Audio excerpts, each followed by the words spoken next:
nomes, cara. Eu não vi os nomes. Eu falo, não, vamos falar gravando, vai ser engraçado. Vamos falar engraçado. Vamos falar porque semana...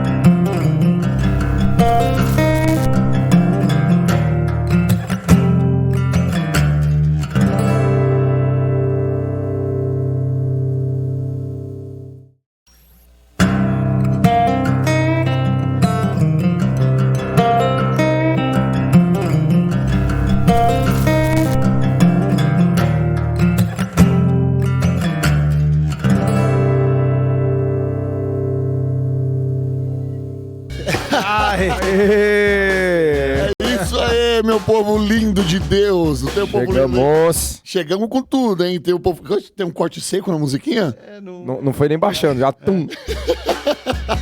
O bagulho tá tão tenebroso que... Tum. Estamos chegando. Glória a Deus pela vida de cada um de vocês. Episódio número 72. Uou, 72, cara. 72, caramba, hein, velho? Parabéns a todos envolvidos, né?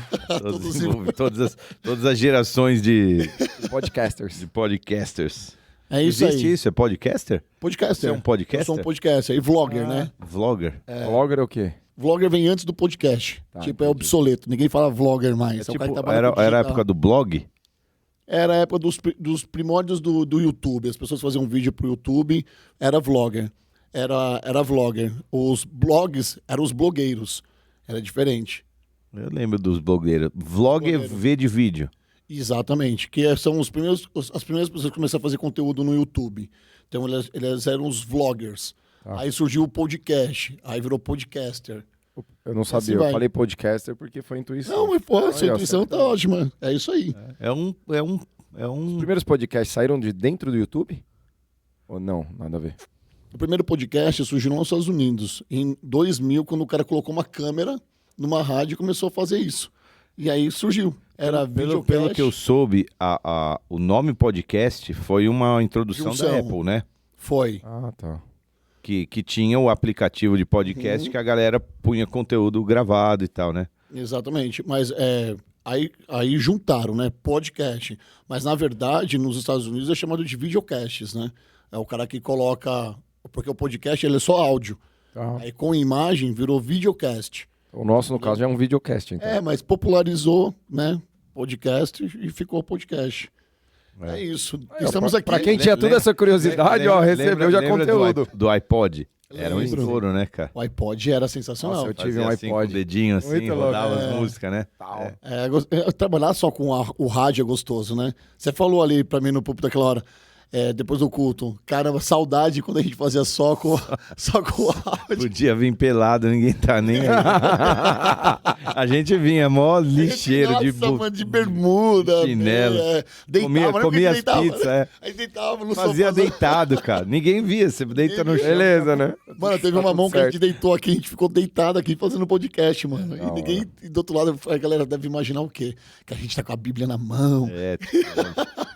Acho que não, viu? Acho que não. Mas vamos Filipão, lá. tá feliz, mano? Muito, muito, Deixa eu te agradecer pelo seu lindo trabalho, você e outros voluntários. Esse final de semana nós tivemos a festa junina do Instituto Forte.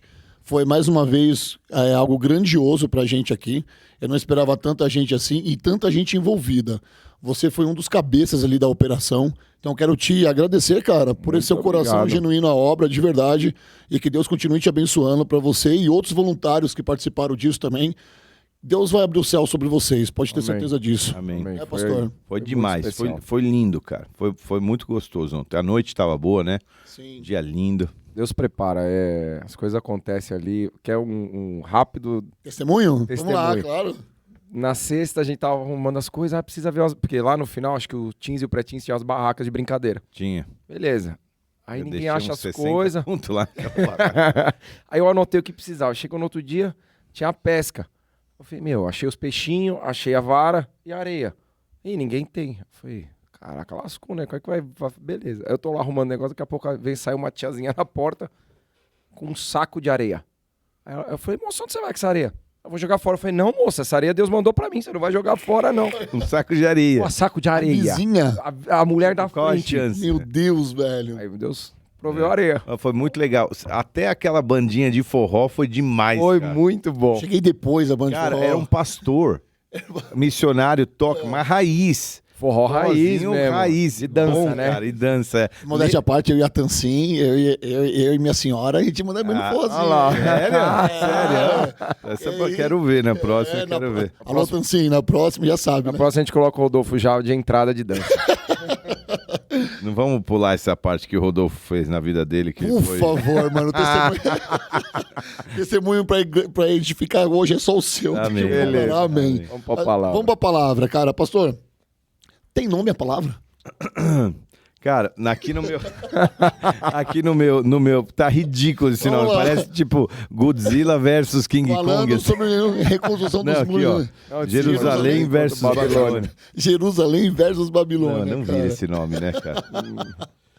Cara, eu não sei. Eu acho que Não, o título não é ruim, porque força aqueles que querem se aprofundar na Bíblia a estudar, né? Se você pega por que Jerusalém versus Babilônia, né? Se um deriva do outro, por que foi? A Babilônia foi invadida, depois virou Jerusalém, a pessoa força a estudar. Você que está nos assistindo em casa já sabe, né? Tô te dando uma indireta. essa colocação foi de quem, né? A Babilônia foi invadida. Isso, é da guerra, né? O Rodolfo já tá trazendo pra Machada. É que o... Não, foi o contrário, Ao né? contrário, né? Foi ao Jerusalém foi contrário. invadida. É. Mas tem mais. É que foi muito mais profundo do que a briga. É muito mais espiritual a hora que você entrou do que... Então, é muito mais espiritual, porque tudo isso não pode ser um projeto pessoal de Neemias e não também tem que ser interpretado como um projeto só para o bem-estar das pessoas. É algo espiritual. Sim. E que tem uma representação muito mais profunda. Jerusalém é o lugar de governo de Jesus, entendeu? Onde ele escolheu para governar. Então, a restauração de Jerusalém é algo muito simbólico, muito profético. Então, Mas não se torna pessoal para Neemias no começo? A impressão que a gente tem quando Neemias recebe a notícia de que Jerusalém estava destruída com os muros e portas é que eu entendo, na minha leitura, que ele tinha levado isso para o pessoal. Porque a terra natal, os pais deles estavam enterrados ali, não tinha aquele senso de gratidão com aquele povo e voltar. Não era É o irmão pessoal. dele que leva a notícia, né? Exatamente. mas tem uma coisa muito interessante nessa história. A restauração de Jerusalém, com os muros fechados e a reforma que eles fizeram, como você acompanha na leitura do livro de Neemias, ele restaurou a identidade do povo judeu como judeu, purificando o povo, porque essa era a direção de Deus de um povo purificado. É muito interessante que isso é tão sério para os judeus que é uma das únicas, para não dizer é uma única nação que, entre tribos também, né? Claro. Mas como nação que sustentou a pureza do DNA deles. E aonde quer que eles tenham sido espalhados nas diásporas que os judeus viveram, eles sempre se propunham a se casar entre si e buscar para si um parceiro que tivesse a identidade, o sangue, a raiz dos judeus. Então, uma das coisas que ele foi para lá foi para fazer essa purificação, colocar estrangeiros e os casamentos com mulheres estrangeiras e acabar com isso e trazer para o povo uma identidade como povo de Deus novamente. E restauração mesmo. Né? Restauração. Só que é aquela história, tudo que no Velho Testamento é natural, no Novo Testamento Sobrenatural. é espiritual. Espiritual. Então você vem para trazer a pureza do povo nesse sentido. E então ele leva para o pessoal porque ele quer que o povo de Deus, a nação escolhida, volte a viver aquilo que era o plano de Deus para aquela nação.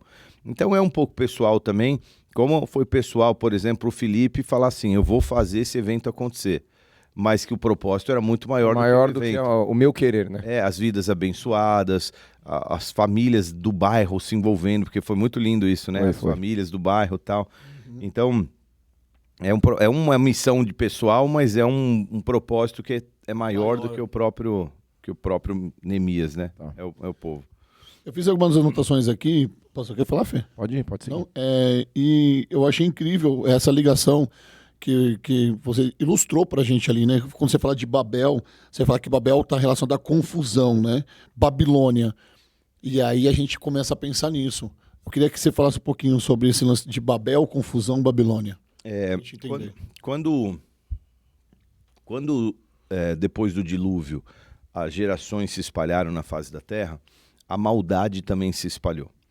E essa geração, que era a geração de Nimrod, que é uma alusão simbólica também do próprio Satanás, modo de dizer.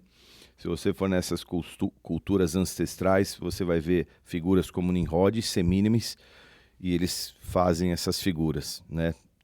Quem lê entende. Então, eles começaram na planície de Sinar a construir uma cidade e uma torre. Quando Gênesis fala sobre isso, eles queriam construir uma torre, que na verdade chama Zigurate, aquelas torres em formato... Não é uma torre, tipo, uma torre de...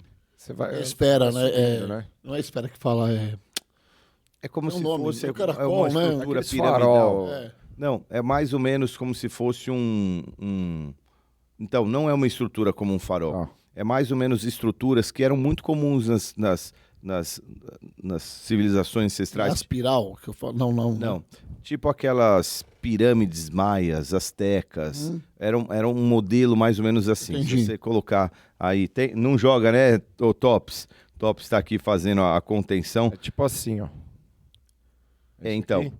mas isso daí é uma pintura torre, uma pintura de quem é essa pintura aí? Esqueci. É alguma coisa que seria mais ou menos com um formato assim, ó.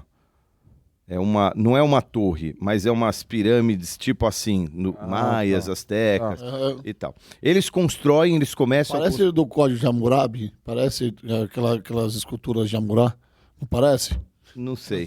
Não sei qual é essa. Mas quando você começa a ler lá, isso está no capítulo 11 de Gênesis, eles têm um desejo ao construir a Torre de Babel. E isso é muito legal. Eles fizeram tijolos, disseram uns aos outros: vinde, façamos tijolos, queimamo-los bem, vamos servir-lhes as pedras e o barro como betume de argamassa. Disseram: vinde, edifiquemos para nós uma cidade cujo topo da torre chegue até os céus, e nos tornemos célebres e o nosso nome conhecido, para que não sejamos espalhados sobre a face da terra. Deixa eu ler na NVI. Ele fala assim, verso 4. Venham, vamos construir uma cidade com uma torre que alcance os céus, assim o nosso nome será famoso e não seremos espalhados pela face da terra. O Senhor desceu para ver a cidade e a torre que os homens estavam construindo. E o Senhor disse: eles são um povo e falam uma só língua, e começaram a construir isso. Em breve nada poderá impedir o que planejam. Venham, desçamos no plural, interessante, e confundamos a língua que eles falam, para que não entendam mais um ao outro. E ali foi o começo da história de Babel. Então, eles queriam algo que trouxesse fama, nome para eles, tornassem eles célebres, nada muito diferente do que as pessoas buscam hoje. E para que eles não fossem espalhados sobre a face da terra. Isso quer dizer o quê? Se a gente ficar junto, a gente vai fazer alguma coisa aqui. E mais, eles também tinham medo do dilúvio. Ainda que eles não tenham visto o dilúvio, porque eles são uma geração pós-dilúvio, com certeza eles ouviram falar pelos que sobreviveram ao dilúvio, e eles falaram assim: se a gente tiver uma torre alta, quando a água vier, a gente está seguro. Então, a gente busca segurança e nome. Tudo que Deus pode proporcionar através do Espírito, eles estavam tentando conseguir através do braço, vamos assim dizer. Então, Deus traz confusão e mistura ali em Babel, com essa cultura pequena. Não, distorcida do reino verdadeiro, né, que Deus pode oferecer. Essa foi a origem de Babel. Tem uma frase aí que Deus fala, que eu já vi vários comentários, eu nunca entendi direito, porque ele fala assim, né, nós não vamos conseguir parar eles, Deus falando, né? Deus falando. Por quê? Porque eu já ouvi comentário assim, Deus tinha medo dos homens. Porque assim, Deus não tem medo, né? Mas por que ele fala essa frase, paizão? Tem alguma coisa aí? Porque no fim do capítulo 6 de Gênesis, quando a maldade do mundo está espalhada, ele chama Noé, vamos assim dizer, né? E ele fala assim, Deus anuncia o dilúvio. Ele fala mais ou menos assim, isso está no 6:11. Ele fala: ora, a terra estava corrompida aos olhos de Deus e cheia de violência. Ao ver como a terra se corrompera, pois toda a humanidade havia se corrompido em sua conduta, Deus disse a Noé: darei fim a todos os seres humanos, porque a terra encheu-se de violência por causa deles. Só que depois do dilúvio, ele fala assim: nunca mais voltarei a destruir a humanidade. Então ele fala assim, se essa galera cheia de maldade, junta, quiser crescer, eu prometi que eu não vou destruir mais. Mas eu nunca prometi que eu não vou misturar a língua dele. Entendi. Foi uma escapatória ali, velho. Tipo assim. Então eu não vou poder mais vir com uma destruição, porque eu botei um arco no céu e fiz uma aliança com o homem, de que eu nunca mais destruiria a humanidade dessa forma. Mas a intenção deles é pro mal. Então Deus, né, promove essa questão em Babel. Legal. A origem da Babilônia é mais ou menos essa, só que tudo que se vivia ali na planície do Sinar, naquela região, era muito corrompida. Por isso que Deus tira Abraão daquela região, na verdade, Terá, um pai dele, daquela região, porque era uma região muito ruim. Se eu quiser começar um povo, eu tenho que tirar eles desse lugar de influência contaminado horroroso. já, Contaminado. Teve uma escavação, andamos de lado. Andamos de lado. Mas teve uma escavação, falei sobre ela, na década de 20 a 30, é uma escavação na cidade de Ur, onde, né, na região dos caldeus, e eles fizeram várias descobertas lá de como a vida daquela galera era promíscua, em termos de desenhos, de tudo que aparecia ali, de como já aquela cultura era permeada com muita maldade, com muito sacrifício, com muita promiscuidade mesmo e tal. Por exemplo, tem uma história de uma rainha que foi morta e, se eu não me engano, ao redor do corpo dela, em ordem, foram enterradas 72 pessoas que foram enterradas como ocasião da morte dela, numa sensação do tipo assim, se eu morrer, o dia que eu morrer, eu quero que a cidade esteja tão em luto que muitas pessoas têm que morrer junto. Tipo assim, era um sacrifício, uma oferta, muitas coisas assim, muitos tesouros enterrados, porque eles achavam que essas riquezas eles levariam, como muitos dos egípcios. Então era uma cultura muito corrompida. Hoje, se eu não me engano, essa escavação foi feita junto a uma universidade dos Estados Unidos, não sei se é de Michigan, e tem lá essa exposição. É muito legal. Vai falando que eu vou procurar aqui. Então aquela região era uma região muito deturpada, distorcida. A Babilônia já vinha culturalmente com uma cultura que era muito... Hoje lá a região do Irã, você falou, do né? Irã. Mas essa cultura mostra a tamanha violência que era a Babilônia, por exemplo, porque quando a gente fala de Sodoma e Gomorra, a gente está muito correlacionado ao que pode tudo fazer, né? Sexo, promiscuidade e tudo mais. Mas quando a gente fala de Babilônia, a gente está falando de maldade mesmo, né? Tem essa diferença ou não? Tem também, porque, vamos dizer, essa maldade que traz morte, literalmente, não só espiritual, a morte, né? A guerra mesmo. A guerra é uma... Não deixa de ser uma oferta, não deixa de ser um sacrifício, não deixa de ser... É sangue derramado. Sangue derramado, alguma coisa assim. Então enfim, é violento. É legal a gente parar... Se você parar para pensar que, por exemplo, o fato de você não se prostrar à imagem, os líderes, os grandes reis, faraós, os grandes líderes reis das nações, eles se viam como semideuses, ou como deuses, era assim que eles queriam se projetar. Isso mostra uma coisa muito interessante, o anseio de todo mundo deixa eu fugir essa palavra aqui, o anseio perpetuar a sua vida. O nome na história, né? Não só o teu nome na história, mas ter uma vida perpétua que permaneça depois. Então, eles achavam que eles poderiam... Por que eles... Cara, eles tinham uma expectativa de que eles poderiam ter uma vida, né, como Deus, como um Deus. Então, o que faz você, por exemplo, ter uma estátua de não sei quantos metros que você tem que se prostrar diante dela, se não ser jogado numa fornalha e queimado vivo? Esses são níveis de violência, como Sadraque, Mesaque e Abednego. Então, esses eram os níveis das coisas que aconteciam na Babilônia.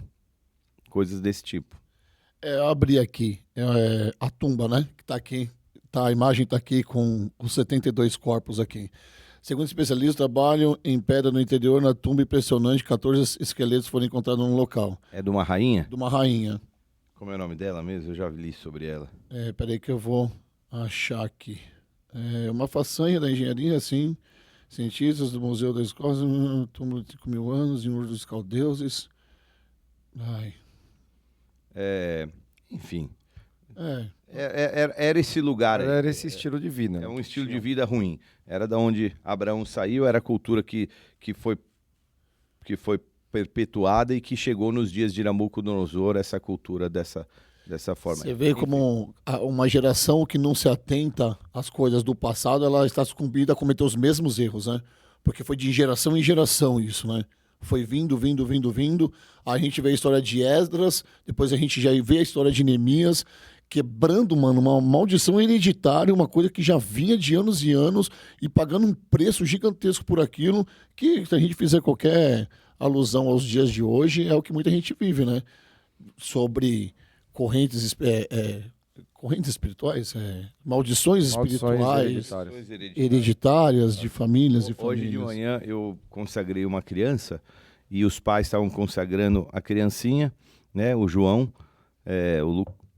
e aí estavam os pais consagrando, e aí estava a mãe e estava a avó, quer dizer, a bisavó da criancinha. A bisavó. 4 gerações. Caraca. É difícil a você bisavó, ter. A bisavó, a avó, a mãe e a criança. Meu Deus. Legal, né? Legal. Legal pra caramba. 4 gerações. A Bíblia fala sobre maldição hereditária, que ela toca 3 ou 4 gerações. Então são sempre as gerações que estão vivas junto com você. Né? Hoje. Minha bisavó. Hoje a Valen. Você tem bisavó? Não, morreu já. A Valen tem? A mãe da tua mãe tá viva? Também não. Então, morreu agora, recentemente. Recentemente, mas ou seja, ela chegou a ver um pouquinho da vida. Daqui 20 anos, tô chutando, tá? A tua mãe talvez esteja morta, mas a Valen já vai ter um filho. São 3 gerações. Entendeu? Se você viver até os teus 85 anos, provavelmente você veja não só os filhos da Valen, mas os filhos dos filhos dela. São 4 gerações. Que isso, que legal. Então, 3 ou 4 gerações estão sempre vivas. Por isso que a Bíblia fala sobre a maldição. Até a 3ª ou 4ª geração. Ela está muito envolvida com hábitos e costumes. Né? Só que a parada é que, como eu disse, nós vamos chegar lá, né? A gente estava falando sobre a questão espiritual da Babilônia, mas como ele é um espírito demoníaco e ele passa gerações. Os demônios são os mesmos desde o dia 1. Assim entendeu? Como Deus é um Deus de eternidade, os demônios estão aí. Não, porque os demônios foram criados por ele para esse Aion. E eles vão ter o fim deles nesse Aion. Os demônios, então eles vão ser lançados. Tempo, então. Eles vão ser lançados, eles vão acabar. Mas assim, desde o Éden, esse espírito já tá lá no mundo. Tá, entendi. Então quando você ouve o Raul Seixas cantando Eu Nasci há 10 mil anos atrás, não tem nada nesse mundo que não saiba demais. Ele sabe exatamente como o ser humano opera, como derruba, como toca e mais. Ele sabe exatamente o que derrubou a família Nagin nos últimos 200 anos. Ele sabe exatamente como tocar você, teu filho, tua próxima geração. Por isso que não é nada novo, né? Ele sempre vem com as mesmas estratégias, ele tem toda a paciência do mundo, e você cai sempre nos mesmos erros.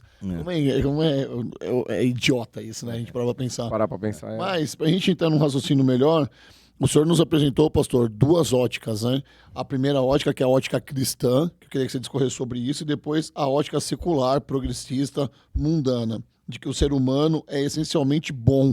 E isso é uma mentira, uma frase que anda contando todos os dias para nós, né? Que o ser humano nasce bom, que a gente tem sempre a semente do bom e que em algum momento nós somos corrompidos pelo meio que nos cercam. Vamos lá. A forma com que a gente lê o pecado, nós cristãos, vamos assim dizer, a gente entende que o pecado ele está enraizado na natureza humana, né? E desde a queda no jardim é isso que a gente vive. A gente é tão ruim que a gente precisa nascer de novo para ser bom, para tentar ser bom, entendeu? Então essa é a ótica, né? Então essa é a nossa ótica. A gente não pode deixar correndo solto, porque se a gente correr solto a gente vira um lixo. E você sabe, e eu também, que a nossa versão sem Jesus, sem as direções, sem a palavra, não prestou. Não. Enquanto a gente tentou fazer solto, a gente viu o que acontecia. Então a gente sabe que a gente tem uma natureza ruim e que a gente precisa da vacina, do hormônio do Espírito Santo sendo injetado para a gente poder... O hormônio eu gostei. Então, para a gente poder estar, né, para estar são.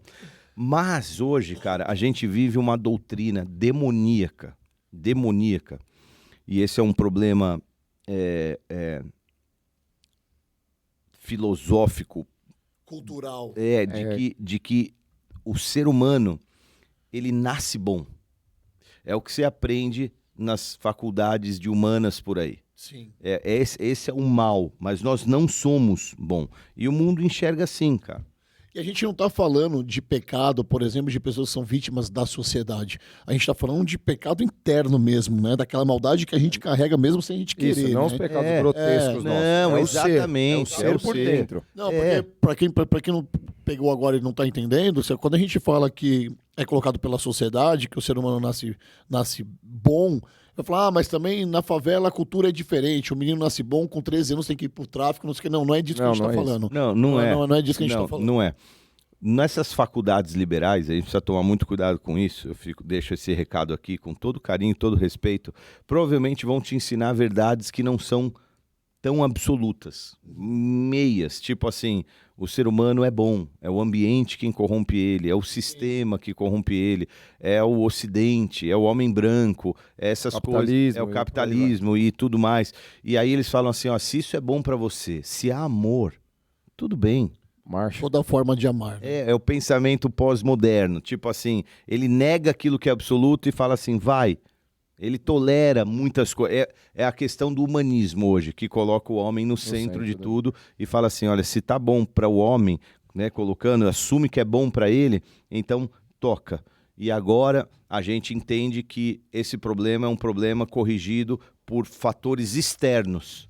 Mas, na verdade, essa é uma operação que é interna e que Deus promove. É isso que a galera não entende, entendeu? Isso só o Espírito Santo para resolver isso. Por que a gente sabe disso como prova? Eu te falo. Porque a gente pega os meninos do Instituto Forte, que vêm de situações e de circunstâncias muito difíceis, muitas vezes com drogadição, muitas vezes álcool, estão morando na rua, eles têm a rua dentro deles. Se você colocar eles num ambiente saudável, mais ou menos estéril no sentido de pecado. Eles têm devocional todos os dias.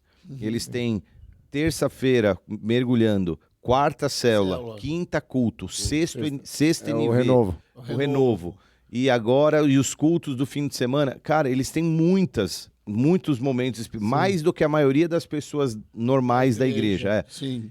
Depois de 6 meses, 9 meses, muitos deles voltam e recaem para as drogas. O ambiente não transformou, porque essa operação é interna e não é externa. Sensacional. Né? Então foi mais ou menos isso. A ótica progressista do mundo, ele fala isso. O homem é bom, deixa ele fazer o que ele quiser e agora, enfim, né? Só que isso dá ruim, isso vai ser ruim. Então, esse espírito que promove essa maldade, esse é um espírito que a gente deu o nome de espírito da Babilônia. A gente deu o nome não, é o espírito da Babilônia que traz essa maldade no mundo. E que essa maldade gera o quê? Se desdobra em dor, em desordem, em bagunça, em problema, em confusão, entendeu? Em confusão. É o que esse espírito promove. Ainda sobre essas duas óticas, você falou no culto que você vê muitos cristãos vivendo ainda sobre essa ótica cristã, né, de que Babilônia, mas que não consegue se libertar disso, né? Fala, cara, qual que é a receita? Não sei se é a receita. A gente se aprofundar em Bíblia, porque parece que quanto mais a gente se aprofunda, pastor, mais parece que a Babilônia aparece pra gente resolver como se fosse um teste pra gente, sabe? Uhum. E aí parece que a gente vive em constante luta o tempo todo. Quanto mais você busca, mais adversidade você vai ter. É um espírito que tá aí rondando e quanto mais você vai querer ir... É igual o Zorobabel que fala? O primeiro, né? Ele foi o primeiro, ele quis, então ele teve dificuldade. Assim como Neemias foi o último e também teve mais dificuldade ainda. Isso serve pra gente também. O Zorobabel voltou com aquele primeiro grupo, de um grupo que tinha passado 70 anos em cativeiro. Se o cara tinha mais de 80, ele provavelmente tenha vivido uns poucos anos em Jerusalém antes de ir cativo. São os que choraram na fundação do templo, que eram os velhos, lembra tal? Sim. Mas a grande maioria devia ser mais novo. E esses caras cresceram num contexto de Babilônia. Nem sabia o que cativeiro. Eles não conheceram os sacrifícios, a adoração, as festas. Eles não conheceram os dias de jejum e choro que precediam o dia do perdão. Sim. Nas festividades. Eles não dormiram em cabanas para que eles lembrassem dos tempos do deserto. Eles não tinham à disposição rolos da lei e ensinos no templo para aprender. Eles foram para o cativeiro, cara, e ficaram lá querendo trabalhar 3 turnos, ganhar dinheiro, comprar os ouro da Babilônia, vestir um Rolex, um medalhão pra ser igual os caras, os moleques da Babilônia. Dá pra entender? Mais ou menos isso. Então agora eles estão voltando e agora você tem que mudar essa cultura. E essa cultura que é transformada, ela é uma tarefa difícil. Naquela época, você mudava pela prática, pela obediência das leis. Hoje a gente tem um Espírito Santo, porque ele, né, promove essas leis no nosso coração. Então, quando eu fiz aquela comparação, é porque eu sei que muitos de nós viemos de culturas difíceis. E é um enorme desafio mudar quem você era. Só que, cara, como você enxerga teu casamento hoje? Nossa. Diferente. Pensa há 12 anos, 10 anos atrás. Babilônia total. Como que você enxergava os teus recursos em termos de onde investir, como gastar? Sim. Como que você enxerga hoje a questão de educar sua filha? De educação de filho, sim, né? Respeito, né? Sim, respeito com outros seres humanos. Sim. Então, a ótica com que a gente enxerga tudo é muito diferente da ótica do mundo, cara. É uma ótica que vai na contracultura mesmo, muitas vezes, né? Mas foi lindo e foi verdadeiro quando você até se emocionou quando você fala, cara, pega sua filha, um pouco mais pro fim do culto, mas trazendo pra cá, você falou, pega a sua família hoje, sabe? Vai nos cômodos da sua casa, unge, sabe, cara? Coloca a mão sobre o seu filho, faz isso, faz não sei o quê. Porque, cara, a gente esquece, muitas vezes, eu vou fazer um relato bem pessoal, a gente às vezes responde na carne o que o mundo nos oferece, entende? Quando a gente pega pra ver no rádio, por exemplo, a gente tá escutando uma música que não tem nada a ver com aquilo que a gente prega, sabe? Ou você tá respondendo as coisas da internet de um jeito que nem parece que você é cristão. Você está respondendo à altura, porque você falou, o senso de justiça fala mais alto. E parece que hoje que eu sou cristão, e eu estou há 6 anos, glória a Deus, com vocês aqui, parece que o senso de justiça grita muito mais alto dentro de mim. Sabe? Eu quero fazer justiça. Tá falando da igreja, tá falando de não sei quem lá, e nunca é comigo. Quando é comigo, eu sempre fico quieto. Mas quando tá com as pessoas que eu gosto, ou as coisas, eu me transformo. Eu falo, cara, peraí, cara, mas eu ainda falei pra Tancinha hoje, eu cutuquei a Tancinha e falei assim, amor, quando eu começar com essas frescuras, você fala assim, ó, o espírito de Babilônia. Ela deu risada. Ela deu risada, falou, pode deixar pra mim. Sabe? E nós, cristãos, parece que a gente tem um dever, uma obrigação, mas tem que ser leve, não tem que ser leve isso? Tem que ser. Na verdade, essas tentações do ser humano, de ira, cobiça, inveja, raiva, vingança, elas estão sempre presentes, elas estão aí. O que o espírito da Babilônia de fato promove é você se conformar com o mundo. Você passa a viver... Cara, olha que interessante, quer ver? Deixa eu ver se eu abro aqui. Eu entendi. Se eu não me engano, em João... É isso que eu ia falar agora, não se conformeis. Não, em João capítulo 17, se eu não me engano é 17, Jesus tá orando pelos discípulos dele. Logo, acabou a ceia, ele faz uma oração pelos discípulos. E aí, dali ele tá indo pro Getsemane. No Getsemane ele vai ser capturado. É a última vez, né? No Getsemane ele leva 3 com ele que dorme, né? No momento de orar. Mas os outros estão ali por perto, né? Olha o que ele fala, ó. Ele fala assim, olha que louco, ó.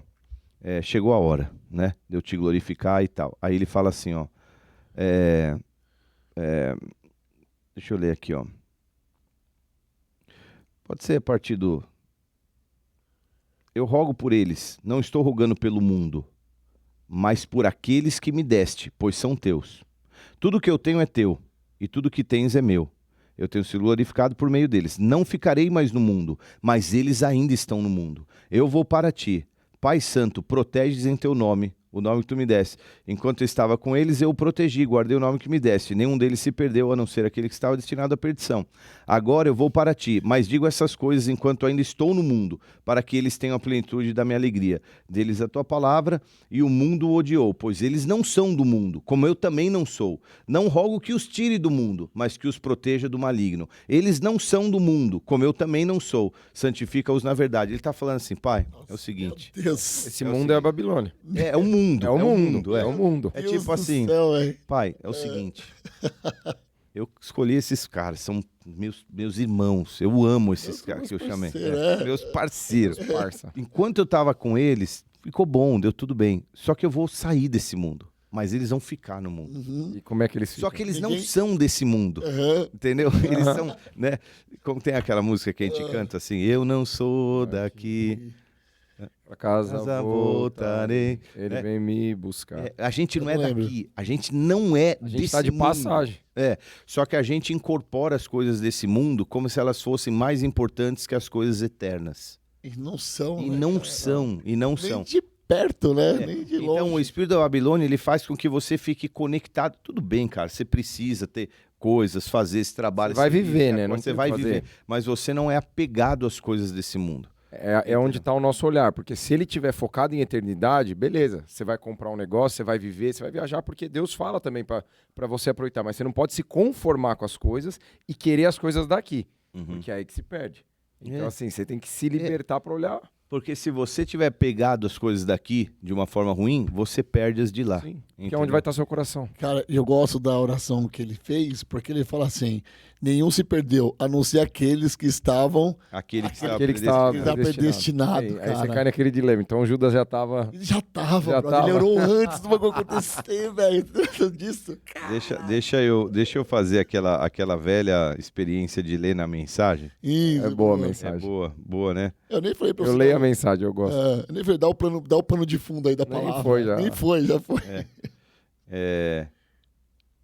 Na mensagem é porrada, né?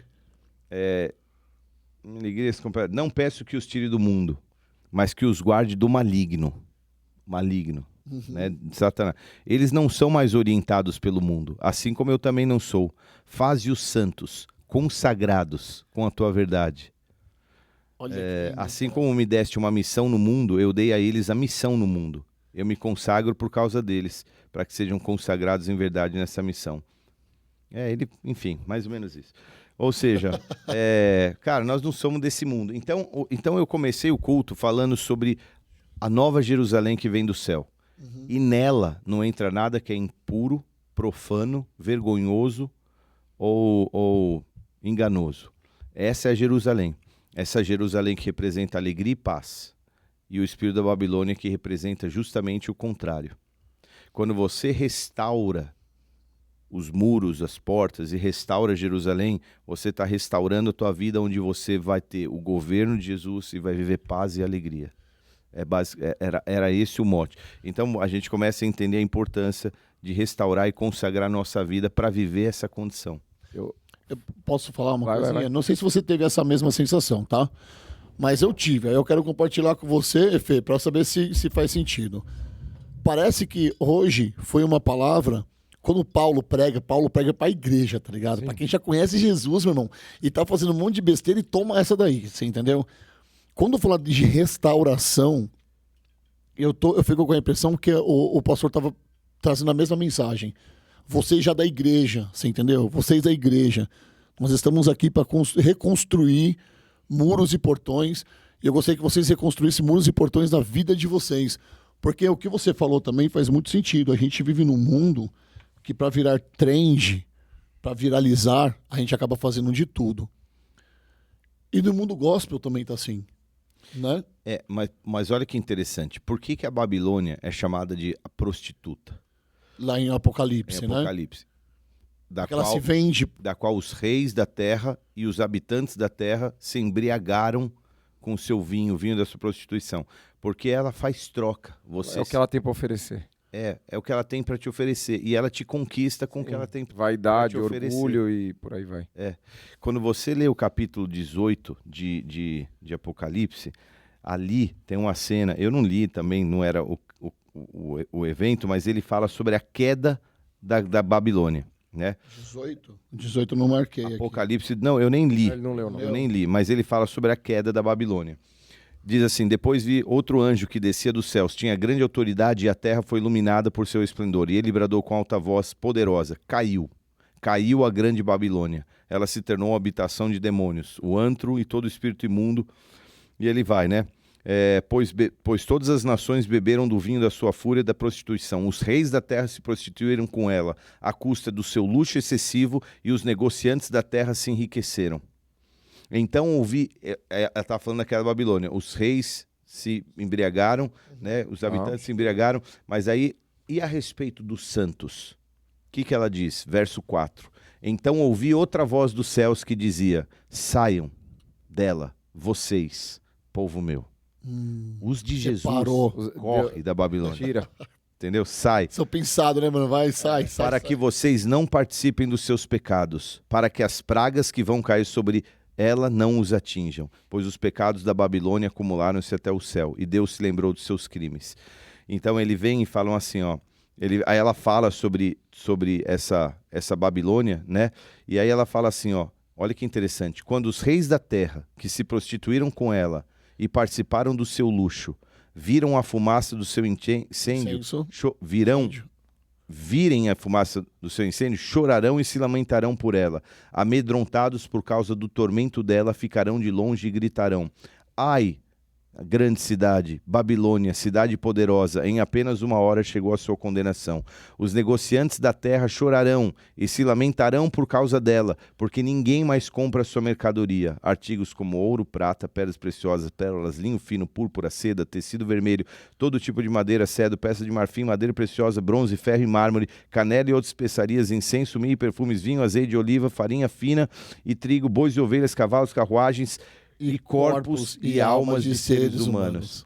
Eles dirão: foram-se as frutas que tanto nos apeteciam, todas suas riquezas e todos os seus esplendores se desvaneceram. Nunca mais seremos recuperados. Os negociantes dessas coisas que enriqueceram à custa dela ficarão de longe, amedrontados com o tormento dela, e chorarão e se lamentarão, gritando: ai, a grande Babilônia, vestido de linho fino, de roupas púrpuras, veste vermelha, adornada de ouro, pedras preciosas, pérolas, em apenas 1 hora, tamanha riqueza foi arruinada. Todos os pilotos, todos os passageiros, marinheiros dos navios e tal, ao verem a fumaça do incêndio, exclamarão: que outra cidade jamais se igualou a esta grande cidade. Lançarão pó sobre essa cabeça, se lamentarão e chorarão, gritando: ai, a grande cidade, graças à sua riqueza, nela prosperamos, todos os que tinham e tal. Eles choram. Por quê? Não porque a Babilônia queimou, não porque eles estão arrependidos do pecado, deles terem se vendido. Pelo contrário, né? Eles estão chorando porque eles não vão ter porque, mais mas não tem luxo, mais aquelas benesses. É tirado aquele negócio. Não, eles não estão nem aí para arrependimento. Ou seja, esses são os que se venderam. Desculpa assim, mas eram os homens de negócios que tinham dinheiro naqueles dias. Sim. Eram os businessmen daquele dia que tinham recursos e se vendiam. E os reis da terra. Ou seja, a grande prostituta, ela te oferece coisas para te comprar e você ficar preso a ela. Isso é o que o espírito do mundo faz. Exatamente. Isso é o que o espírito do mundo faz. Nos prende, né? Algo que não é real, não é de Deus, né? Eu gostei muito da parte que você falou, paizão, sobre reconstruir muralhas, mas também o que você falou sobre as portas. Porque, né, para a gente fechar as nossas muralhas contra a brecha, que é muito do jejum, né, que foi da reconstrução e tudo mais, mas aí a hora que você tocou na parte da porta, que você... A gente tem um controle, isso, né? de ser controle, eu achei isso muito top. A gente tem um controle, a gente limita as pessoas, a gente tem a chave, a gente domina a porta, a gente abre para quem a gente quer. Cara, você tem uma cidade, nas cidades antigas, na Jerusalém antiga, se não me engano, tinham 12 portas. A configuração da cidade na época de Neemias mudou, a cidade cresceu e hoje os muros que a Jerusalém tem uma cidade antiga, dentro da Jerusalém gigante tem uma cidade antiga murada. A velha Jerusalém. A velha Jerusalém que tem mais ou menos 1 quilômetro quadrado. Se fosse um quadradinho ia ser 1 por 1 por 1 por 1 quilômetro. Tá. Toda a cidade antiga está ali dentro. Esses muros foram os muros de 1530, se eu não me engano. De lá para cá não mudaram esses muros. Eles foram os muros dos otomanos. De lá para cá não mudou, mas a configuração dos muros antigas eram outras. Então tinham 12 portas. Você tinha que ter saída para todos os lados, né? Então, e mais de uma saída também. E mais de uma saída. Por exemplo, uma vez eu preguei, olha que interessante, isso está no capítulo 4 de Neemias, né? Ele fala no capítulo 3, perdão, da reparação das portas. A porta do peixe? Da porta do peixe, mas tem uma que eu achei muito legal. Eu preguei sobre isso, se eu não me engano, é o verso 14. Foi uma palavra inteira sobre isso. Ele fala assim, a porta do monturo, que é também chamada porta do lixo, a porta do esterco, foi reparada por Malquias, filho de Recabe, governador do distrito, aspectos e tal. Ele a reconstruiu, colocou os portas, os ferrolhos e as trancas no lugar. Por que eu preguei sobre isso? Porque a porta do esterco era o lugar que ninguém queria reparar. Ninguém quer mexer com essa parte da cidade, mas alguém tem que trabalhar tem que pôr a mão ali. Na porta do esterco. É a porta onde normalmente saía a sujeira da cidade. Normalmente a cidade tinha que operar com a água só pela gravidade da água. Entendi. Então a porta que normalmente era mais baixa era onde a água da cidade escorria. Numa cidade como Jerusalém, que tinha o sacrifício de animais diário, com sangue, com bicho, não sei o quê, Deus, cara, com animais, alguém tinha que mexer nessa porta do esterco. E aí eu falei assim, cara, onde estão os malquias que querem fazer o que ninguém quer fazer hoje? E pôr a mão... Esse é o tipo de coisa, cara, que ninguém quer fazer. Cuidar de pessoa que vem de rua, por exemplo. Alguém tem que meter a mão nisso daí. São as coisas que ninguém quer fazer, mas alguém tem que fazer. E as portas, elas representam isso mesmo. Porque, né, acima, se não me engano, Provérbios 23 fala, acima de todas as coisas, guarde seu coração, porque deles procedem as fontes de vida. Né? Você poder controlar o que entra e o que sai. E a sua escolha é sua, não tem nada a ver com Deus, né? Isso aí não tem nada a ver com Deus. Deus, não, é sua, o coração é meu, eu deixo entrar. Deus deve olhar e falar, não faz isso, cara, não abre, fecha. E daí, pum, você deixou alguém entrar, né? É porque muita gente tem mania de jogar, tem coisa nossa, isso é coisa nossa, o que você deixa entrar na tua casa é você, não põe pra Deus, entrou na minha casa, entrou porque você permitiu. Agora, o que você... Conteúdo que você consome aqui, meu irmão, e entra aqui, ó, pro teu coração. Então, né? O que você deixa seus filhos verem, porque assim, a Simone com o Arthur, ela é muito restrita com o celular. Ele tem hora, mano, deu 2 horas, o celular dele inteiro trava. O joguinho lá que ele tem. E acabou. E não adianta pedir, e é extremamente restrito o que ele pode acessar. Entendeu? Então, assim, é muito do que você permite. Você que dá. É que uma criança precisa de alguém regulando isso. Sim. Mas o adulto é você. Se você entrar no meu celular aqui, por exemplo... O Rodolfo tava falando disso. Eu controlo o celular da Valentina aqui, ó. Família, tá vendo? Aqui tem um telefone da Valentina. Eu controlo tudo, tá tudo controlado, ó. Eu, Rodolfo, eu vejo tudo que ela posta, tudo que ela faz, tá tudo controlado. Tem que ser assim. Então, eu posso desligar o celular dela daqui, falar, opa, eu já vou bloquear tal coisa, e bloqueio, você entendeu? Mas, por exemplo... Calma aí, abre um parênteses aí, pediram pra você ver seu celular pra liberar a galera na oração. Tá. Deixa... Recado dado aí. Eu não achei que eles iam entrar hoje para orar, achei que o jejum estava entregue. Todo dia à noite a gente está entrando no Zoom para fazer oração no jejum. Aí eu falei, cara, acho que hoje o jejum estava entregue. Deixa eu entrar aqui e liberar para geral. Pera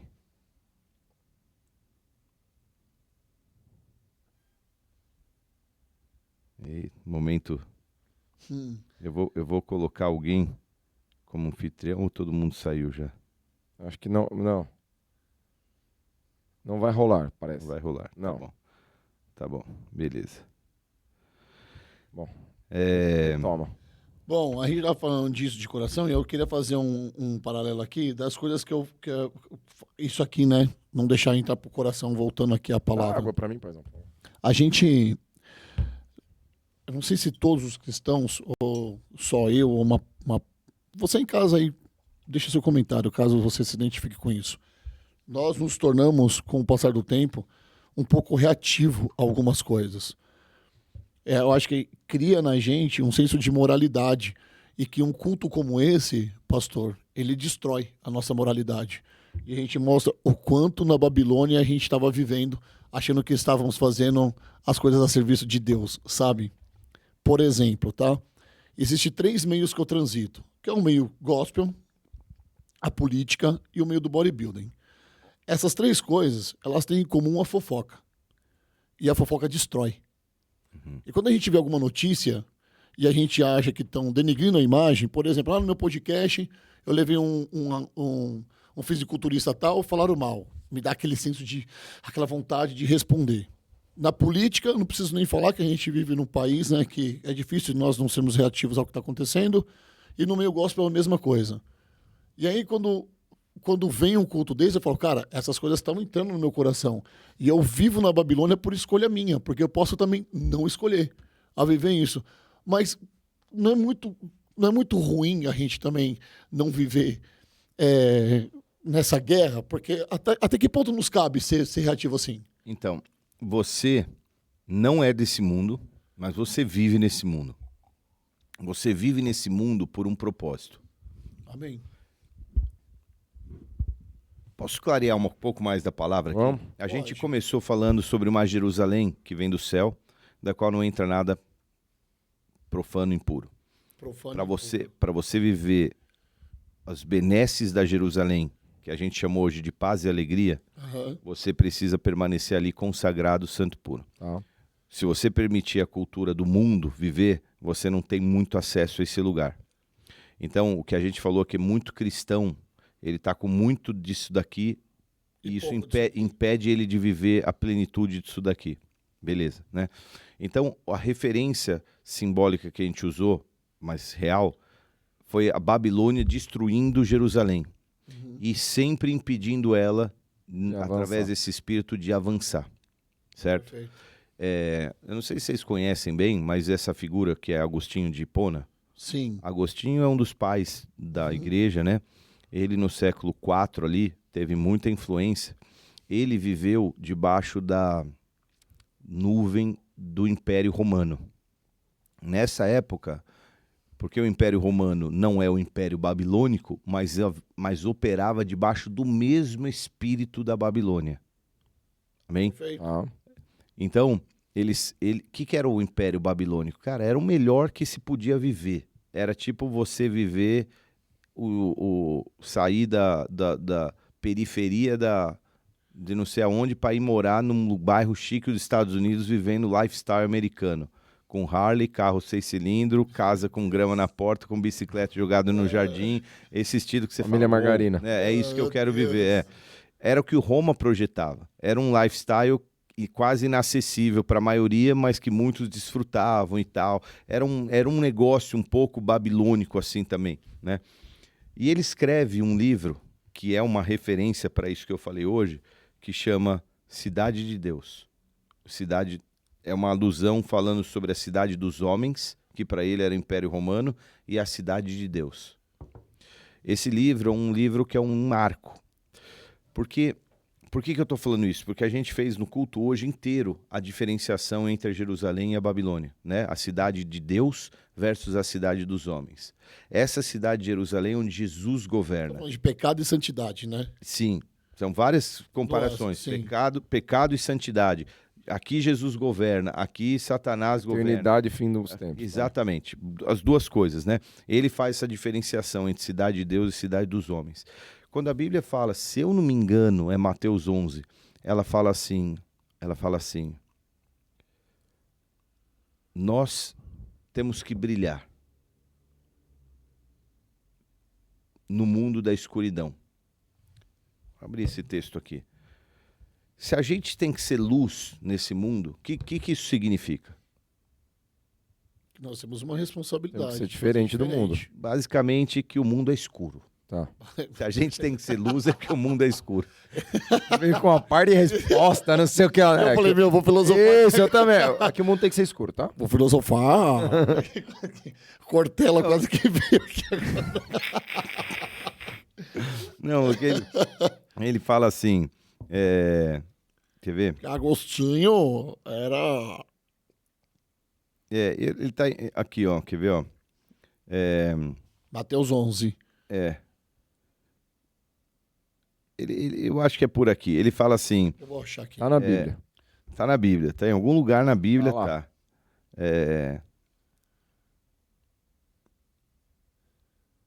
A luz do mundo?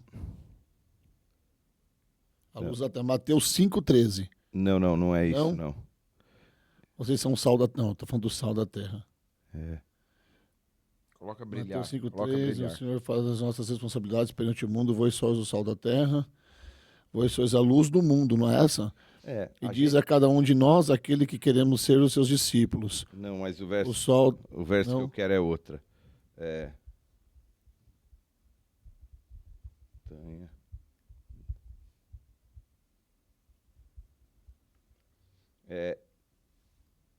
É 5, 14, 16. Lê aí. É isso aí? Que lê aí? Vai, Vós sois a luz do mundo. deixai brilhar a vossa luz.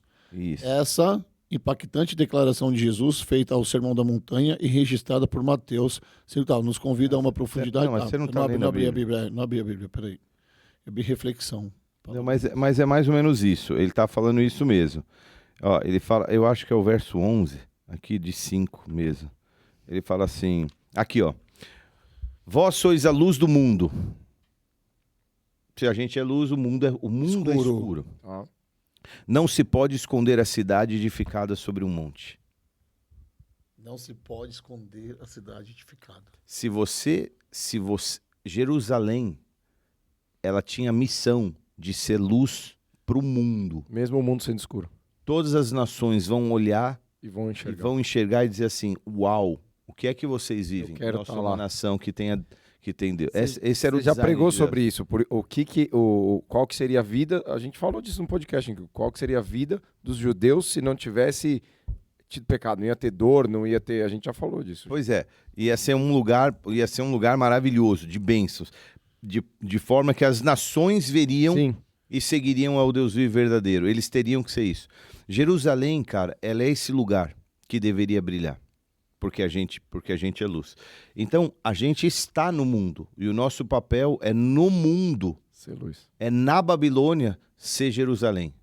Isso é o que Daniel era. Por isso que eu fiz menção de algumas vezes Daniel. Porque Daniel saiu de Jerusalém, foi para a Babilônia, mas ele não viveu Babilônia. Ele viveu Jerusalém. Ele era brabo, mano. Daniel... Dá para me entender? É brabo. Eu não sei se eu fui claro, não, mas... Foi, claro, paizão. não. Ele tá no mundo, mas ele não se corrompe pelo mundo. É, mais ou menos isso. Em cima do meu pensamento, né? A resposta toda disso aqui foi em cima do meu pensamento. A gente tá no mundo, mas a gente não pode deixar que o mundo nos corrompa. A gente não pode... estão falando de você, cara, fica quieto, você não deve satisfação e não sei o quê. Não sei que ofenda muito as suas coisas, mas a ideia é essa, não se corromper com esses burburinhos e boatos que o mundo toda hora coloca. Porque existem várias maneiras do mundo nos corromper. E uma delas, cara... é a fofoca, de querer acabar com a nossa honra ou querer que a gente seja reativo a algumas coisas, né? Quando você foi falar, quando você preparou essa palavra hoje... Mas deixa eu fazer um paralelo. Do mesmo jeito que o espírito da Babilônia tenta fechar a igreja, se ele não fecha, ele tenta comprometer a igreja, se Satanás não pode te derrubar, ele vai querer comprometer tua reputação. Para que o que você fale já não seja assim. Então a fofoca é uma enorme estratégia das trevas para destruir reputação. Até porque tem fofoca dentro da igreja mesmo, então não é uma coisa de fora. Mas então, aí agora que chegou onde eu queria, porque se a gente vive no mundo de internet, onde isso daqui, cara, isso daqui é uma ferramenta incrível para autodestruição ou então para o seu crescimento. Sim. Beleza? Se você tem a fofoca hoje, que é uma arma... Cara, você não tem noção. Acho que todo mundo tá tendo um pouco de noção agora, né, com tudo que tá acontecendo. Mas a fofoca nunca teve tão em alta. A pessoa, ela não quer saber o seu ponto de vista. Fofoca vende. Fofoca vende. E eu tava falando isso com o Renato Cariani ontem. Eu tava com o Cariani no telefone e nós estávamos falando porque ele tá num projeto super legal e a gente tava falando sobre isso, cara. Falou, cara, por que a gente vive num momento onde a fofoca, a desgraça vende? Sim, nada do que é bom, nada do que ele tá falando sobre os números dele na internet, que os números dele caíram, né? Caíram muito na internet. Porque acabou, as pessoas querem ver só a desgraça, cara. A gente vive num mundo que é isso, as pessoas se compadecem pelas dores dos outros e tudo bem, sabe? Isso é muito ruim, mas é uma estratégia mesmo que a gente tem que tomar cuidado. Mas eu às vezes eu penso que quando você vê a desgraça alheia, você sente que o teu erro não é tão grande. Isso te conforta nas tuas besteiras que você faz. Tuas besteiras. Tá todo mundo cagado, mais ou menos isso, então beleza, eu não tô tão, porque dentro de você sabe as merdas que você faz. Então assim, a outra também tá ruim, ela é isso aí, não tô sozinho. Mas você sabe quando você vai numa discussão, a tendência é falar assim, cara, você não devia fazer isso. E você que não sei o que. Aí você vai e aponta. Isso, exatamente. Porque se eu mostrar um problema, um erro teu, isso faz do meu não tão grande. Ele fica justificável. Nossa, você também fez, acabou. Por isso que algumas pessoas... O termo jurídico para isso é argumento ad hominem. Ad hominem? Ad hominem. Vem do grego. Olha só. Faz o cortelo aí. É do latim. Grego. Mas você, por exemplo, você não tem um argumento, então você sempre vai atacar a honra da outra pessoa. Nós vamos conversar sobre quem quebrou essa xícara, por exemplo. e o assunto para de ser a xícara e eu começo a falar de você, entendeu? A hora que você vai ver, você também, você é magrelo, que não sei o que. Mas peraí, que você tá falando do meu corpo? A gente tá falando, tá falando da xícara. Você entendeu? E é assim que funciona. Terceirização de culpa, né? Também. Terceirização de culpa. E aí, pastor, o senhor entra e começa a falar uma coisa bem legal que eu anotei aqui. Não adianta ter igreja se ela não se apresentar para a palavra na verdade. E eu achei isso muito profundo. E aí eu ia fazer uma pergunta. Quando você fez essa palavra de hoje, você pensou no que a gente está vivendo da igreja? Você quis fazer uma alusão com a história do pecado da Babilônia e com a história da salvação de Jerusalém, Cristo para a igreja? Esse jejum começou porque a gente está tentando reconstruir um pouquinho esse golpe que a gente, né, que a gente está meio zonzo. O lance, como a Franci bem disse, a gente está parindo um filho de 17 anos. Então não é fácil, ele já vem com, né? Só que, cara, foi muito difícil mesmo. E a gente passou pelos... A gente já é igreja, a gente já vivia, mas eu acho que tinha muitas coisinhas que a gente precisa reparar. E a gente usou o livro de Neemias. Foi uma direção que Deus deu mais para ela mesmo do que... Então a gente usou essa referência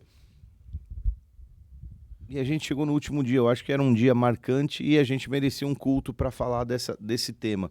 Mas é mais um culto, cara, de reparação, de consagração, de santificação. O processo de santificação ele vai acontecer nas nossas vidas todo até dia. Jesus voltar. Todo dia. Até o último dia nós vamos estar tentando se sacrificar, se consagrar, se santificar, né? E então foi mais um culto nesse sentido como fechamento. Não teve, né, uma coisa assim. Tem um pouco a ver com esse momento da igreja, sim, né? Tem gente que acha que quando eu prego, tô falando isso com muito carinho, tá? Não é nenhuma... Mas tem gente que acha que quando eu prego uma palavra dirigida, baseada no momento que a igreja está vivendo, que isso é manipulação. Mas eu acho que é uma palavra assertiva para o momento, para a gente ter um pouco de luz para o momento que a gente está vivendo, né? E a gente está passando... Tem gente que acha que é manipulação, é brincadeira, não, né? O cara não tem o que fazer mesmo. Assim, para mim, assim, é exatamente o que a igreja, né, precisa agora. Mas foi um conjunto, assim, de... Encaixou muita coisa, né? E eu fiquei feliz, Fê, porque quando eu cheguei na igreja semana passada, a pastora já veio, foi ótimo o culto, porque a igreja veio, né? A igreja veio. A igreja veio. Desceu semana passada. A igreja veio. Eu falei, nossa, foi diferente. Beleza, a gente tá precisando de um culto desse. Aí chegou hoje, quando eu cheguei no estacionamento, a Tancinha é minha válvula. A Tancinha já olhou assim e falou, tá cheio o estacionamento. Graças a Deus tem lugar pra colocar o carro, não tem que colocar em outro estacionamento e tal. Porque a gente já viu, a igreja vai estar cheia. Chega aqui, a igreja estava cheia. E isso é muito bom, cara. Dá um aspecto de que, caramba, as pessoas começaram a entender, né, cara? O que acontece. Desde o culto, antes do da França, você pregou sobre tempo. Né? A gente acabou nem gravando pod. Era um bom pod aquele. Era. Eu ainda acho que a França falou isso na mesa passada, eu ainda acho que a gente tentar encaixar, fazer um ao vivo. Qual que é a palavra? Eu não lembro qual é que ficou o nome, é Tempo de Deus. Era abertura de tempo, ele falou de um tempo com Deus, né? O tempo de Cairo falou dos tempos de Deus.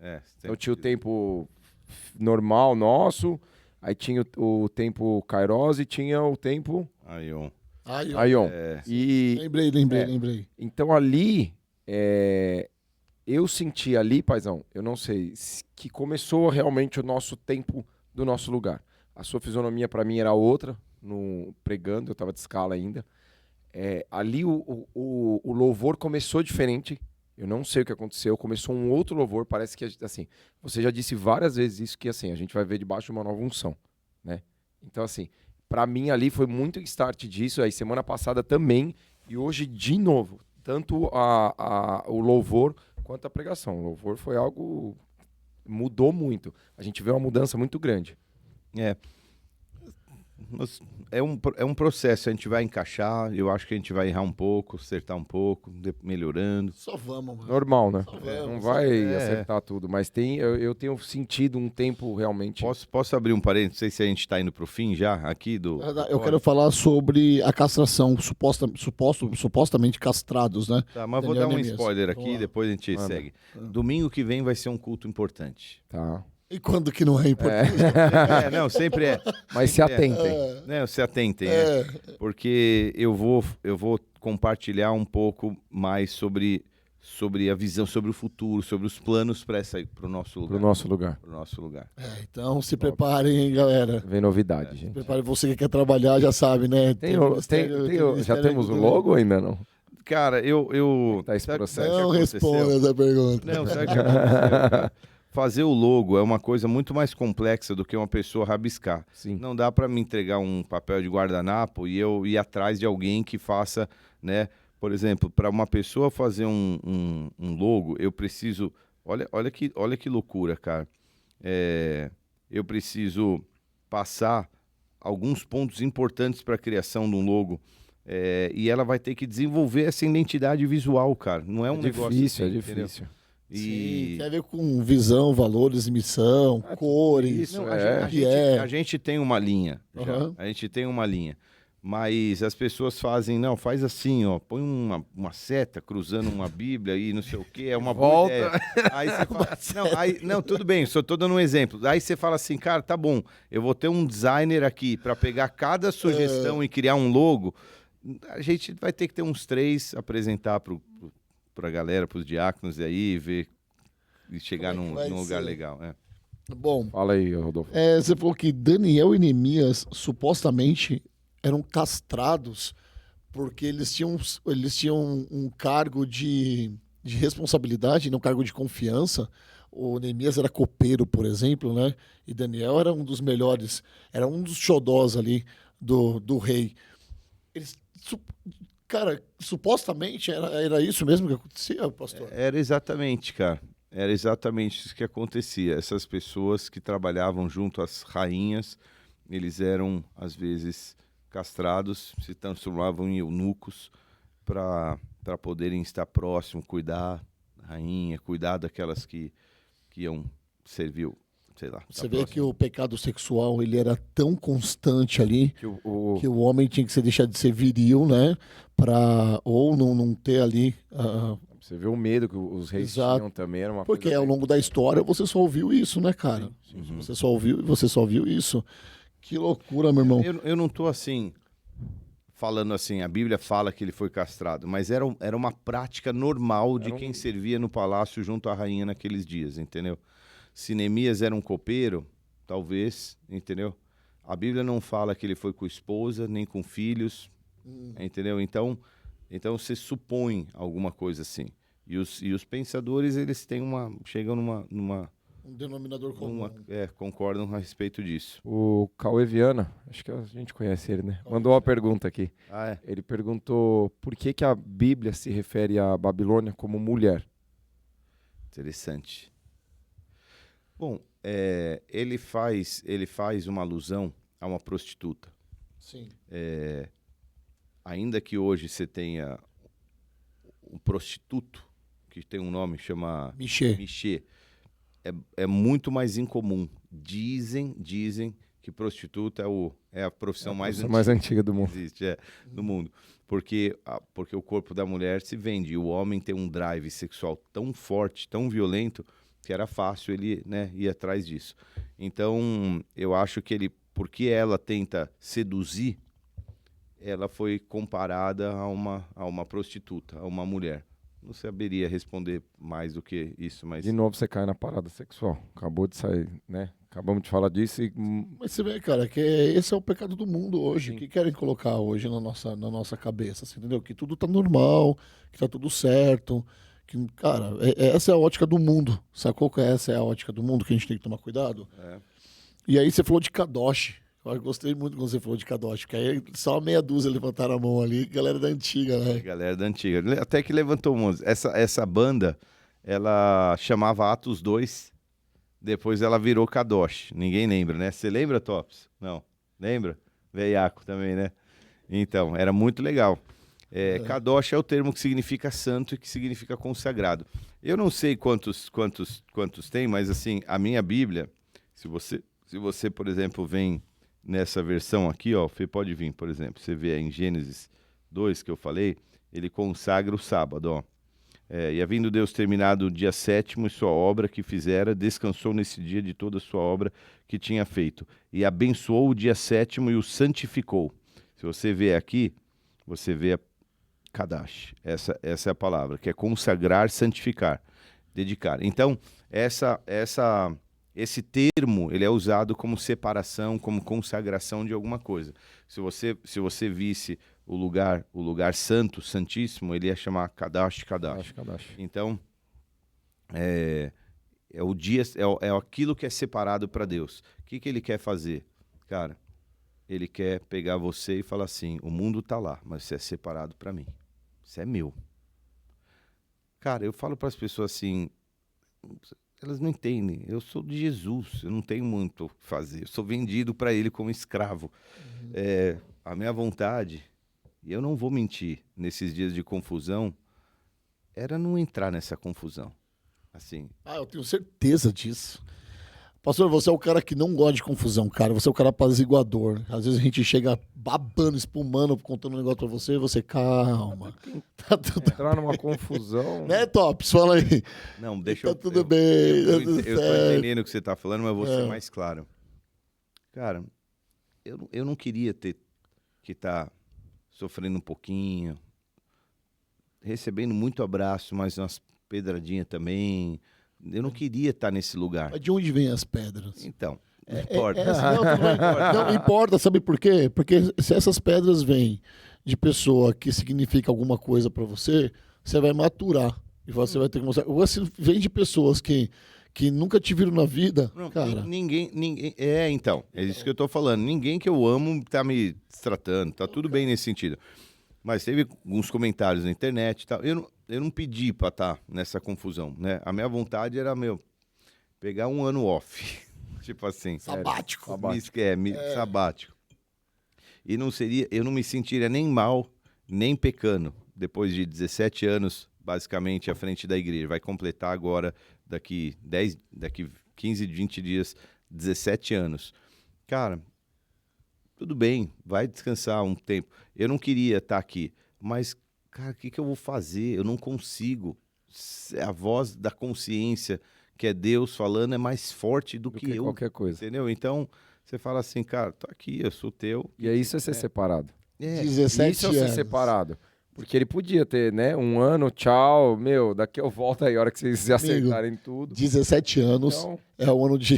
A gente tá vendo uma transformação da adolescência pra vida adulta, problema de identidade. Vamos dar uma identidade nova. Metade da minha vida. É adolescência, meu irmão. As confusões da adolescência, entendeu? É isso, senhoras e senhores. Eu acho que... Enfim, Babilônia, pecado. Enfim, Babilônia... Jerusalém...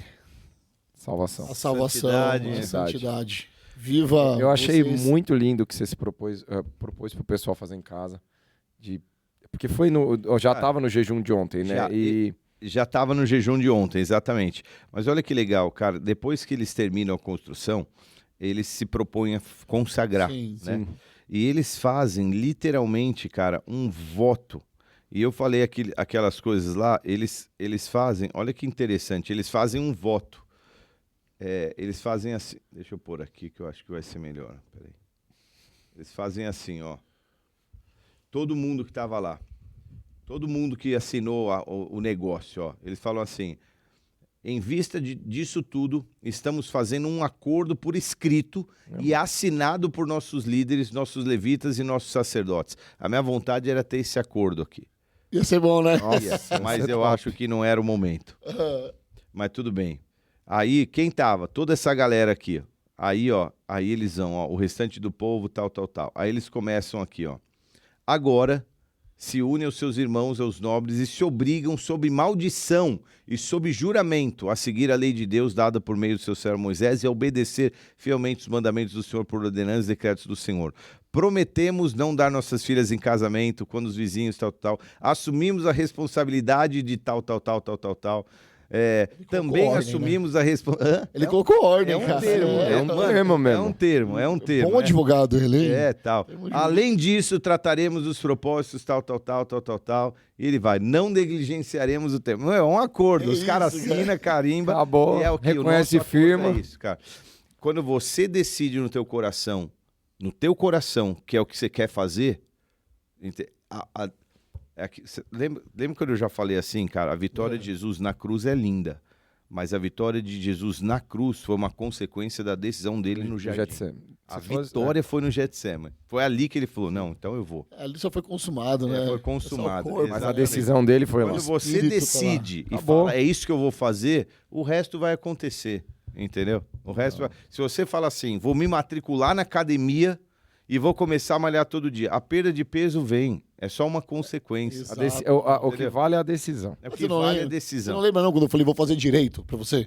Você vai fazer onde? Eu falei, vou fazer no Mackenzie. Você, peraí, eu falei, vou fazer no Mackenzie. Fui lá, prestei vestibular, passei. Mas você decidiu. Lógico. Então, é o que vale a decisão. Lógico. Exatamente. É a decisão no teu coração. Então, se o coração decidir aquilo, foi buscar a santidade, já era. Exatamente. É isso. Paizão, deixa uma mensagem só pra finalizar dessas pessoas que ainda estão buscando Jerusalém no seu coração e estão vendo esse podcast com esse anexo da palavra de domingo. Olha, eu tenho uma certeza no meu coração que Deus desenhou e planejou para que você vivesse debaixo de paz e alegria. E há um lugar para você te esperando para que você viva isso. Amém. Talvez você tenha passado muitos anos debaixo da influência desse espírito.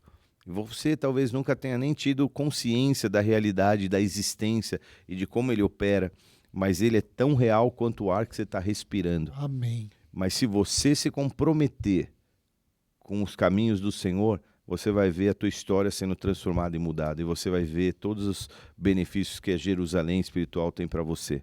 Esse é o lugar onde Jesus governa. Então, se você colocar o teu coração para Jesus governar, com o Espírito Santo te dirigindo, você sendo cheio dele, você vai começar a viver essas coisas. É um processo, não é alguma coisa que acontece do dia para a noite, é sempre uma obra, sempre vai haver trabalho, sempre vai haver oposição, sempre vai haver Tobias, né, e Sambalate fazendo oposição, trazendo confusão, mas se você permanecer, a gente vai estar vivendo paz e alegria juntos daqui um pouquinho. Amém. Amém. Amém. Uma grande receita para isso é fugir das confusões. Quebrar o orgulho, sabe? Que a gente não foge de briga, né? A gente adora uma briga. Só foge, cara. Foge que a resposta é melhor fugir, brother. Claro vai por mim, velho. Vai por mim. Não que você vai fugir como um covarde, mas você vai fugir porque você sabe que a sua identidade está em Jesus Cristo, velho. Exatamente. Você entendeu? É isso. Exatamente. Amém. Top. Boa. Fê, Isso aí. É isso aí. Valeu, meu Rodolfão. parceiro. Só isso, tá Você ótimo. que tá pensando em fazer uma festa junina, contrata o homem, que o homem é brabo. Só daqui um ano. Só daqui um ano, Deus festa Deus. junina. Você é doido. Só daqui um ano. Ó, ele tá organizando casamento, tá organizando, sei lá, baile de debutante, sei lá o que mais ele tá organizando aí. Já tem muita deixa coisa já. Formatura, né? Brabo dos eventos, mano. É Valeu, isso. gente. É isso aí. Tops. Fica junto que o pod da semana que vem vai ser muito top. Agradecer Figura, o Tops gente. também, né? Que ficou Obrigado, aqui. Tops, Top. Obrigado. Valeu, top Muito demais. obrigado pelo Tops. Obrigado, pastor. Tamo junto. Valeu, obrigado, Fê. Obrigado Valeu, você que está gente. nos assistindo aí em casa. Faz o seguinte, compartilha esse podcast com o máximo de pessoas que você conseguir. Vai no grupo da família agora, porque nós falamos aqui de guerras espirituais, né? Muita gente aí não é crente, não entende, mas compartilha, cara. Compartilha esse podcast aqui, tá bom? Vai deixando o seu like e se inscreva também nesse canal Márcio Ávila. E vai ser sempre o canal Márcio Ávila. Calma. Semana que vem. Calma, faça isso. Cocada. Lembra aquele personagem da Presidência? Calma, Cocada. Como era feio esse personagem, cara? A gravata do cara levantava, ele, calma, Cocada. Que horror, cara. Ninguém dava tinha noção disso, né, cara? Já até fez uma criança ver isso. Calma. Eu falava assim, Né?